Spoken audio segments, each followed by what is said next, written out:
लोहड़ी, जिसे आज के समय में केवल पंजाब का त्योहार माना जाने लगा है। लेकिन सच तो ये है कि ये त्योहार केवल पंजाब तक सीमित ही नहीं, बल्कि कड़ाके की ठंड में उम्मीद की गर्माहट का नाम है। ये सर्दियों की चरम पर मनाया जाने वाला एक ऐसा उत्सव है जो हमें बताता है कि अब अंधेरी रातें छोटी और सुनहरी धूप के दिन बड़े होने वाले हैं। ये फसलों की खुशबू, ढोल की थाप, आग की लपटों और अपनों के साथ का पर्व है। ये उत्सव है उस अग्नि का जो बाहर की ठंड को भी मिटाती है और मन के भीतर के अंधेरे को भी। क्या है ये त्योहार? क्या है इस त्योहार के पीछे की कहानी? आखिर कैसे लोहड़ी के त्योहार की शुरुआत हुई? चलिए बिना बातों को घुमाए आपको सब बताते हैं।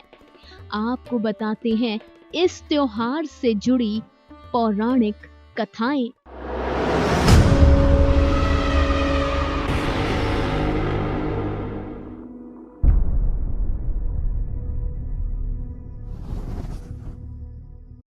सबसे पहले बात करते हैं आदिकाल से जुड़ी कहानी की।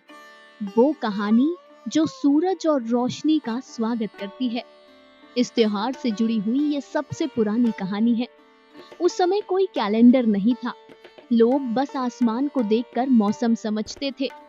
कड़ाके की ठंड में जब रातें बहुत लंबी और डरावनी होने लगती थी तो इंसानों ने देखा कि एक खास दिन के बाद सूरज ज्यादा देर तक चमकने लगता है। उन्होंने इस खुशी में बड़ी बड़ी आग जलाई ताकि सूरज की गर्मी का स्वागत कर सके।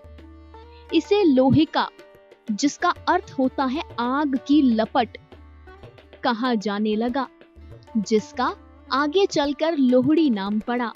ये इंसान का प्रकृति को शुक्रिया कहने का सबसे पुराना तरीका है।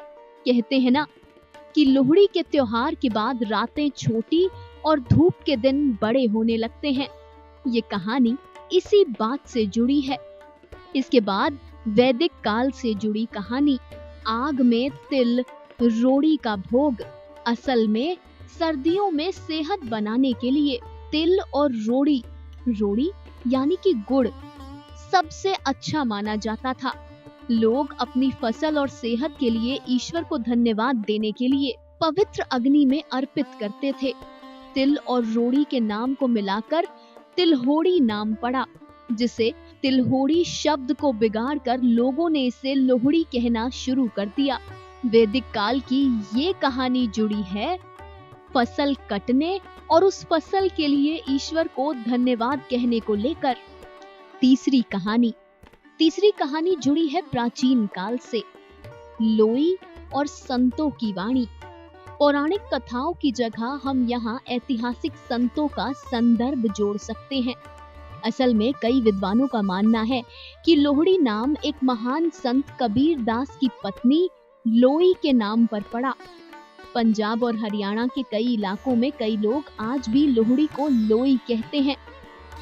संत कबीर दास ने हमेशा जाति और भेदभाव के खिलाफ आवाज उठाई। इसीलिए विद्वानों का मानना है कि इस त्योहार को उनके सम्मान में मनाया जाता है। लोहड़ी भी एक ऐसा त्योहार है जहां अमीर गरीब छोटा बड़ा सब एक ही आग में चारों तरफ बैठते हैं। चौथी कहानी जुड़ी है मध्यकाल से। ये कहानी सबसे प्रचलित कहानी है। कहानी दूला भट्टी की। मुगल राजा अकबर के समय में दूला भट्टी नाम का एक विद्रोही नायक हुआ करता था। दूला भट्टी लड़कियों को गुलामी से बचाया करता था। दूला भट्टी ने इसी तरीके से मुंदरिये नाम की एक लड़की की जान बचाई थी। उसे मुगलों की कैद से छुड़ाकर उसकी शादी करवाई और उसे कन्यादान में शक्कर भेंट की। यही कारण है कि लोहड़ी के मुख्य गीत में सुंदर मुंदरिये शब्द जुड़ा हुआ है। पांचवी कहानी जुड़ी है आधुनिक काल से, नए रिश्तों की गर्माहट से। आज का समय जहां त्योहार मेल मिलाप का जरिया बन गया है, ऐसे में लोहड़ी घर में आए नए सदस्यों के स्वागत का त्योहार बन चुका है। जैसे नया बच्चा या नई दुल्हन, घर में आए किसी भी नए सदस्य की पहली लोहड़ी को बेहद धूमधाम से मनाने की मान्यता है। जी हाँ, लोहड़ी सूरज की गर्मी से शुरू हुई, तिल गुड़ की सेहत से जुड़ी, संतों के नाम से पली बड़ी, दूल्हा भट्टी की बहादुरी से सजी और आज हमारे परिवारों की रौनक बन गई है। लोहड़ी से सिर्फ एक कहानी नहीं बल्कि कई कथाएं जुड़ी हैं। कथा सागर की टीम ने आप तक ये चारों कहानियां पहुंचाई। इस कहानी के जरिए हमने आपको ये भी बताया कि कैसे लोहड़ी को तिलोहड़ी, लोहिका के नाम से जाना जाता था, लेकिन फिर ये शब्द बिगड़ कर लोहड़ी हो गया। उम्मीद करते हैं कि लोहड़ी के त्योहार पर आधारित हमारी ये रिपोर्ट आपको पसंद आई होगी। उम्मीद करते हैं कि हमारी इस कथा के माध्यम से आपको कुछ नया जानने व सीखने को मिला होगा। अब दीजिए इजाजत, फिर जुड़ेंगे किसी अन्य रिपोर्ट के साथ। जाते जाते हर बार की तरह कहेंगे, कथा सागर की पूरी टीम सदैव आपके सुखद जीवन की कामना करती है।